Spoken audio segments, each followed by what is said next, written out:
What is up, guys? How you doing? Welcome to another random comic books review. I'm your host, Corey James. Thanks for joining me. Thanks for watching. Thanks for clicking. If you're on the Suicide Moses Productions channel, like, share, subscribe, tell your friends about us. We got content all the time. This past week has been really fun. I got myself a schedule.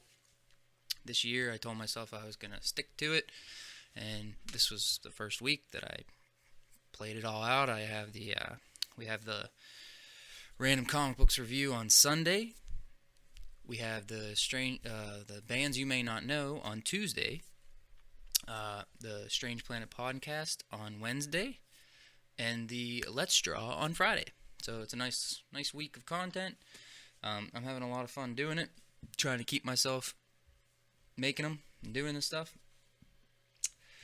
A couple of episodes ago, I had an unboxing video, and then actually a couple episodes I had the reveal of the bag of comic books that I got from the Comic-Con that I went to, and they were alright. I did get another lot off of eBay again. I've been watching a seller for the past couple of months, and he had him a little bit on the high side on the price. He wanted I think it was like $40 for 25. Yeesh. You never know what you're gonna get. That's the thing. The last box I got was like a very mixed bag. There was some really good stuff in there, and then there was some stuff that I'll never touch again, and I'll trade off for something else and get some stuff that I do want. But that's what the fun of the lots. This one was probably it was the best lot that I've bought so far.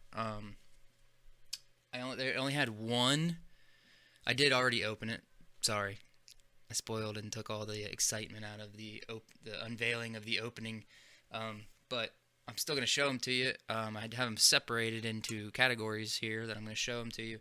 There was only one modern era book in it, and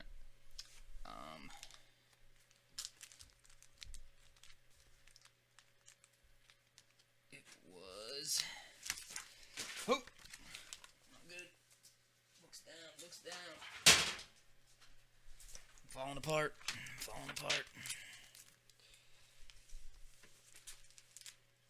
Alright, so this is going to be in the Marvel group. I split this box up that I got into three groups. We have DC, Marvel, and Epic, which this is going to be a little two-parter video. I got a nice little brief history of Epic Comics once we are finished going through what I got in this box. So, the only modern era book that I got, surprisingly, I only got one, was Squadron Supreme. Give you a nice little look there. Not too bad, just not my style, not my cup of tea. It is 2003, so it's not too new. I mean, it is still in the modern era. I don't know much about it. Dude's beating the crap out of a chick on the front of it, though, so that's something. The picture on the back is X-Men 3, the official game. I did play that on PS2. Terrible game. Wolverine Unleashed. That was a badass game on PS2. I think that was what it was called. I can't remember. But yeah, that was the only modern one I got. So jackpot, because the rest of these are really good ones. So we're going to toss that off to the side. So, I have never... surprise, you've watched these videos, I've never been a huge fan of DC comic books. Just not something that I was into when I was little. I was always more into the Marvel, so I never had any DC comic books. I got a few here and there. I got like one or two Batman books and stuff like that. I got the Batman Ninja Turtles crossover series. That's pretty cool, but that's more of IDW than it is DC. So, I've been noticing with these lots that people are pushing their DC on me. I'm not sure if that's because they don't like DC, or if the DC is just more prevalent, or if people like to hold on to their Marvel more. That's probably it. This guy, from what I read, he said he has absolutely no knowledge of comic books. He said he doesn't collect comic books. He said that a comic book shop near him was closing down, and he thought, oh, I'll make a quick buck, and he got basically the entire store pretty much for free, and it's just piled in his apartment, and he's trying to get rid of it as fast as he possibly can, for as cheap as he possibly can. So this box did start at a high price. I've been watching it for a few months. They just dropped it. He had 2 or 3 boxes left he's really trying to push to get rid of.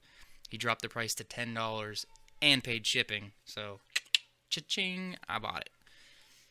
Turned out to be one of the best boxes ever because it's all 80s decent stuff. And my point with the DC thing was I don't have a lot of DC, and these boxes have been kind of forcing me to flesh out some DC collections, and I'm alright with that. It's getting me, it's expanding my horizons without me choosing to expand my horizons. Like, sometimes when you're walking through a flea market or a random place with comic books, you got your blinders on because I'm used to looking for Marvel. I'm used to looking for an X-Men or, like something that I'm used to, and DC is not something that I even see half the time. There's probably a lot of DC there, I just got my blinders on. I'm not even paying attention to DC.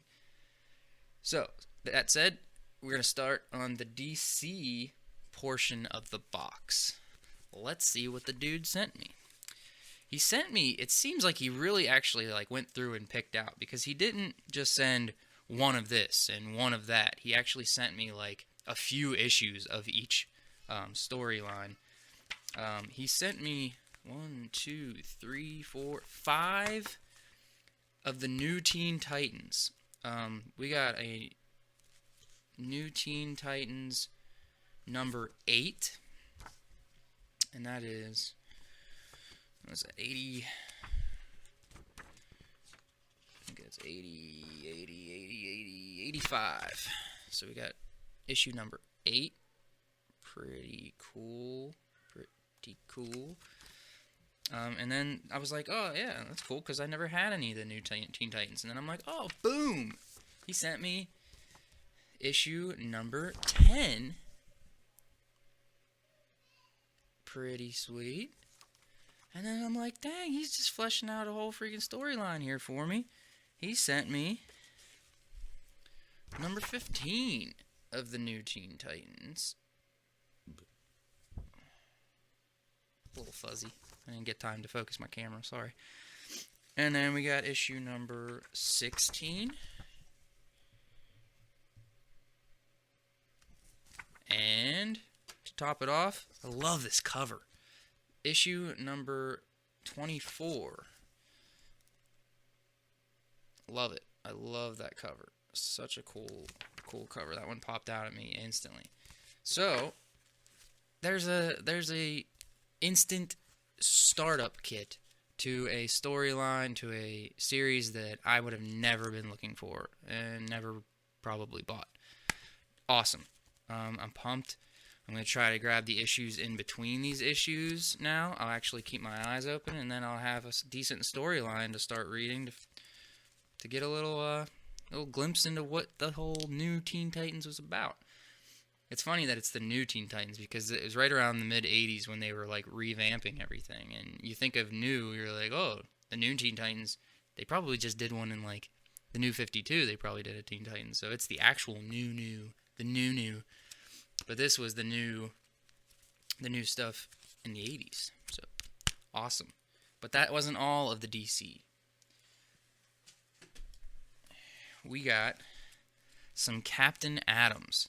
Also, a story that I know of it, but I never would have looked for it. I got issue number 31.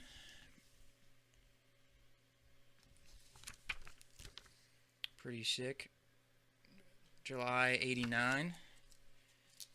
I got issue 37. That cover's sick too, by the way. Overload. And issue 44. So bang. So I did dive into one of these Captain Adams last night. I did the Captain Atom issue 37, because that cover was just really getting my blood flowing. And then they dropped this whole, let's see if I can find the panel. Yeah, Atomic Skull, one of my new favorite villains of the DC universe. So sick looking. I'm gonna have to draw him on one of the Let's Draws. But yeah, that's freaking sick. There's a nice little startup kit to a Captain Atom DC series. Awesome. And the last 3 issues are randoms of the DC. I'm really pumped about this one. A Blue Beetle. I got a Blue Beetle, man. I've never had a Blue Beetle in my collection, and cool. I mean, it's just a random Blue Beetle, but I'm pumped about it. It's issue number 20. Against, it says, no help, no escape, and against the Catalyst, no chance. Awesome. Blue Beetle. And then we got a 0 Hour Guy Gardner Warrior. I don't know who he is, but he's basically killing like all the main huge superheroes of the DC universe. So I thought that was Spider-Man for a second in the middle, but it's not, because it's obviously DC. But you got Batgirl, Superwoman, Green Lantern, what looks to be Thor, but it's not Thor because it's DC. So that one's random. And then the last DC in the box is Green Arrow. Butcher and the Question. That'd be issue number 5. So that's cool, because I've never had a Green Arrow either. Honestly, I've never really had any DC in my collection, like I said. So all these are like really, like, other than that warrior, that Gardner Warrior or whatever, most of these I'm like, hell yeah, I know these characters. I wouldn't mind having these in my collection. Especially about that Blue Beetle. Like, you know, you hear about Blue Beetle. I've heard about Blue Beetle a whole ton of times, but I've never actually seen a Blue Beetle comic book. I think there was a cartoon or a live action series in the early 90s. I'm not sure. Don't hold me to that. Alright.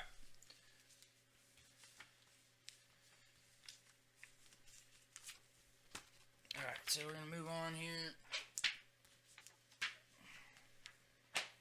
to the Marvel section of the box. And this was pretty cool, because this was the first one. Like, when I opened the box, this was right on top, and they always do that. They always put the one on top that you're going to be like, what? I actually got something sweet. I got a Captain Marvel in bag, on board.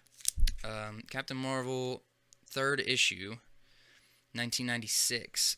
So it is the Captain Marvel, the dude Captain Marvel, not Carol Danvers, because she wasn't Captain Marvel. She was Miss Marvel at this point. She wasn't Captain Marvel until, like, recently. Extreme! So that's pretty sick. I did read that one last night, and that one was actually a really cool issue. Plus, learn secrets about this X-Foe. So yeah, that was the one right on top. Cool colors, mid-90s, awesome artwork. My personal favorite era of comic books was 90 to 96. That's just me. That's just personal. Yeah, don't. If you want in the comments, tell me I'm wrong. Go ahead.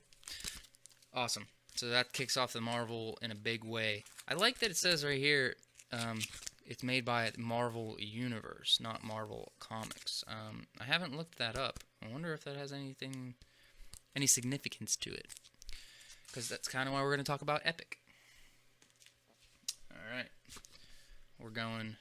Oh, yeah. Old Anthony Zevatek is going to be a little jelly here. It's funny, because we were talking about on the podcast Wednesday. If you watch it, you'll know. Zev got in our comics segment, Zev got a Wonder Man #1, I believe. That's what he got. I'm not sure. And then I get this box the next day, and I got a Wonder Man in there. It's just weird. Coinky dinks. Because, you know, like, I would have never, like, I didn't get a Wonder Man at any other point. I never see Wonder Man anywhere. And then he starts talking about Wonder Man, and then I get an issue of it. This is Lost Souls, or this is Wonder Man #22. Lost Souls #1. So this would be June. I don't see a date. 93. Pretty cool. Alright, and then we got an Excalibur. This one was really badass. I read this one last night too. The artwork, everyone that's in the mid 90s, I love the artwork. It's just the ones that I gravitate towards. You know, I love my old comics. I collect them because they're old and they have history. But for personal reading and my love of comic books, it obviously always goes back to the early 90s, mid 90s. Pride and Wisdom. Kitty Pryde and Wisdom. X-Men Deluxe. This one's going to be... Do we see a date? 95? Sweet. Excalibur. Ooh, and we got another Excalibur. I think I got an Excalibur in the last box that I bought online. This one's an older Excalibur. That one's 95. This one is going to be 1990. So this is actually 5 years before. Crazy. Excalibur. Pretty sweet cover. Old school. You got all the mutants down below giggling and smiling at him for some reason. Who knows? Oh yeah. This one I got effing amped about. I don't know why I love Alpha Flight. Everybody hates on Alpha Flight because they're the Canadian X-Men. I love them. I love Alpha Flight. And they are hard to come by. You don't see Alpha Flight everywhere. Like, they're just not laying around that often. I don't know if it's because people didn't have them, because they weren't popular, but I love Alpha Flight. And I've been trying to slowly flesh out my Alpha Flight collection, but it's just hard to come by. Not online. You can find them online. You can find huge lots of, you can find the whole run for pretty cheap. But I don't want to do that. I want to do it the old school way and find them issue by issue. Like this. Issue number 43, Alpha Flight, with the Sentinels all big and bad right there on the front. Pretty sick. You got Puck. Sorry, I just peed in the microphone. Got Puck over here. No Squatch. He's always been my favorite, but I'm sure he's in there. I haven't read this one yet. Did we say a year? 85. Awesome. Awesome. I love me some Alpha Flight. Alright, and then we got a random. I have no idea anything about this. I did open it up last night because I was so curious. It's different. It is Marvel. The Incomplete Death's Head. He seems like some kind of monster robot dude who's kind of like Phantom of the Opera-ish. He's bad, but he doesn't want to be bad. I'm not sure. Tell me if you know anything about Death's Head. Tell me in the comments below. Let me know. This is number 6 of 12, 1993. Different. So that's cool to have. I like random ones that I've never heard of, especially from Marvel. Moving on. The last of the Marvel was pretty cool because I never really knew anything about the Power Pack, and I've been hearing about them more and more as of recently. Zev has brought the Power Pack up on the podcast, saying that he would be interested in a movie, and I've heard other people online talking about maybe doing a Power Pack series or movies. Who knows? But yeah, I got a number 6. Or here, a number 2, a number 6, and a number 12 of the Power Pack. So pretty effing cool. And they got cool cool covers. I like that one where they're in space fighting some kind of lizard. You got this one where they're helping out Spider-Man. That one's pretty sick. And then you got number 12 where you got the Power Pack helping out Nightcrawler and what looks to be fighting the Morlocks. That one's a really cool cover. I like that. So there's another little jumpstart kit to a series, and it's Marvel. But I still would have never really batted an eye at Power Pack because I don't really know much about Power Pack. Never really read any or heard anything about them until recently. I'm assuming they're kids from the covers. but I'll have to look into that a little bit more and maybe start fleshing that series out if chance has it be so. Right on. Alright, so that was the DC, the Marvel, and now we're into the third group that was in there, and it's only 3 books. It's only 3 books, but it piqued my interest enough by whom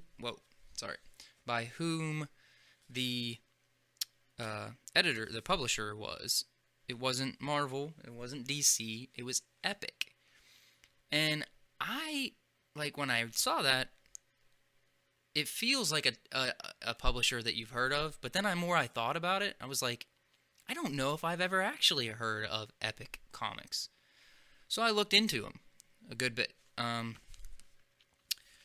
Epic Comic Books was a imprint of Marvel. So they were owned by Marvel. They were started in 1982 and lasted till the mid-90s. They were basically a sub-owned publishing group that was they could kind of fly under the radar of the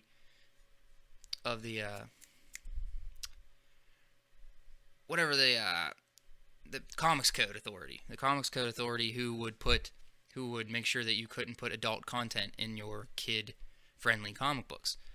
And Marvel, being one of the biggest comic book groups of all time, wanted to retain that, we're for kids, to keep making the money.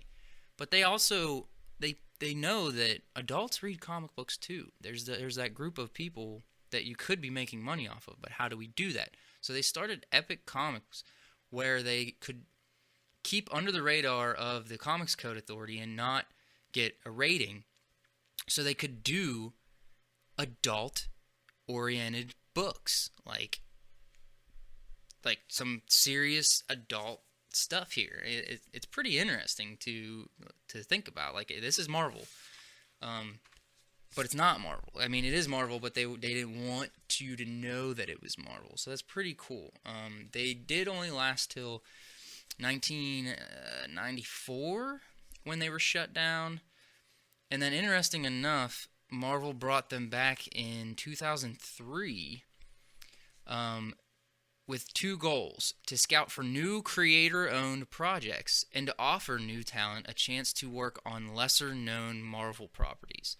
So that was pretty cool of them to bring that back just for smaller, independent people making comic books to try to get a name for themselves, or get under a publisher so they can get more books out and get their stuff out. That's cool. It did die off within like 2 or 3 years after that, though. But the original, the first project was Dreadstar, a space opera, in 1982. Some bigger names did sink into the lineup. Others included Meltdown, a miniseries featuring Havoc, Wolverine, Iron Man. There was Tomb of Dracula. There was a miniseries called Silver Surfer Parable that were on there that were more adult-oriented stories. Pretty cool. It really interested me. They had Clive Barker doing novels for Hellraiser, Nightbreed, and Weave World. That's cool. Like Neuromancer. There was a Daredevil comic book by Frank Miller that was released under there. Elektra, the Assassin, was on there. So more gory, violent adult titles were released on this Epic. So I got 3 issues. This one, like, seriously, seems like it's a brand new effing book. And it's one of the older ones that are in the batch. I forget, I looked at the date earlier. It's in 93, but I guess that's not actually that early. But for it being that old, this thing is... And something interesting I did read about Epic is because it was smaller and because it had less titles, they spent more on the artwork and the paper. So, like, it's weird to say that, like, but that's what it says. And you can tell in these books. This book is like cardboard. It's really nice. The paper inside is really thick. Like, the artwork is real dark colored tones and really beautiful. And the cover is, man, I'm just smacking this mic all over the place, is embroidered, so everything's popping out and shiny and pretty. This is Spike from the Heavy Hitter series, issue number 1. Pretty cool. Looks like a zombie style, maybe wizards. I don't know. Have to look into that a little bit more. And then we got 2 St. George. I don't know. It looks like Judge Dredd to me, but you be the judge. St. George. That'd be number. Man, they put a line like right through. That's 1988 by Epic Comics. St. George number 1. There's number 1. And a St. George number 2. Cool. So that one is 88. So we got 2. These are the older ones. These are the 88s. I don't know if I showed you that one. Can't really see it. Looks kind of like Darth Vader on that one. Looks like a mix between Darth Vader and Judge Dredd. I don't know. But the Epic Comics is what really interested me, and I hope that's something pretty cool that you didn't know. A little brief history there of a company that was owned by Marvel that you probably never knew of, or if you did, you probably didn't know that it was owned by Marvel. Pretty cool. And then, last but not least, the unmentionables that I don't care about. If anybody wants them, let me know, and I'll sit them outside, and you can come get them. I got a couple of Star Treks. Not something that I've ever been interested in. Star Trek number 5 and 6 from Deep Space Nine. Meh. Cool. Hey, thanks for joining me on another random comic books review. I hope you enjoyed this little walk down comic book lane with me and a little brief history of the epic comic books, as it were. I've been your host, Corey James. If you're on the Suicide Moses Productions channel, like, share, subscribe. Head over to Facebook, like the page, go to Twitter, follow me at Suicide Moses Productions. You can go to Bandcamp for all the music that's recorded here in the studio. Just look up Suicide Moses Productions. A lot of great bands work with me. I actually got another band coming here soon to record their full-length album. Just check all the bands out. Check out all the videos. If you follow me on Twitter or Facebook, I do voting polls where you can vote for the next Let's Draw character. So that's it. Why not? All right. Later, guys.